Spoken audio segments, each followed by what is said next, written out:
गेल्या 2 वर्षांपासून एका लुटीच्या प्रकरणात फरार असलेल्या आरोपी शफीक शेख याला बाजारपेठ पोलिसांनी अटक केली आहे।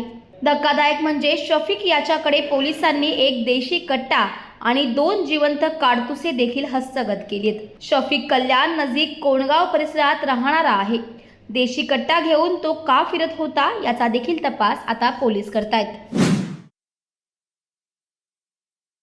बाजारपेठ पोलीस ठाणे गुन्हा रजिस्टर क्रमांक 64/24 कलम 399 402 शस्त्र अधिनियम 425 या गुन्ह्यामधील पाहिजे आरोपी शफीक गफूर सय्यद हा पोलीस स्टेशनच्या हद्दीमध्ये येणार अशी गुप्त माहिती गुन्हे प्रकटीकरण पथकाचे प्रशांत आंधळे API यांना मिळाली होती। ती माहितीची शहानिशा करण्यासाठी वरिष्ठ पोलीस निरीक्षक श्री गौड बाजारपेठ पोलीस स्टेशन यांनी API आंधळे यांना आदेशित केले होते।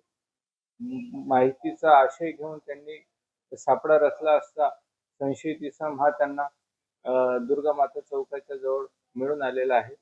त्यांनी त्याची झडती घेतली असती त्याच्याकडे देशी बनावटीचा एक गावठी कट्टा, त्याच्यात 2 जिवंत कारतूस आणि एक कार अशामध्ये तो मिळून आलेला आहे। ती गुन्ह्याच्या अनुषंगाने ताब्यात घेतली, त्याच्यावर रितसर गुन्हा दाखल करण्यात आलेला आहे आणि हा आरोपी यापूर्वी प्रिपरेशन ऑफ डेकोटीमध्येही वॉन्टेड होता।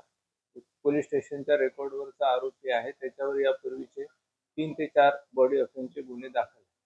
त्या आरोपीला मान्य न्यायालयात हजर केलेला आहे। पुढील तपास बाजारपेठ पोलीस स्टेशन करीत आहे।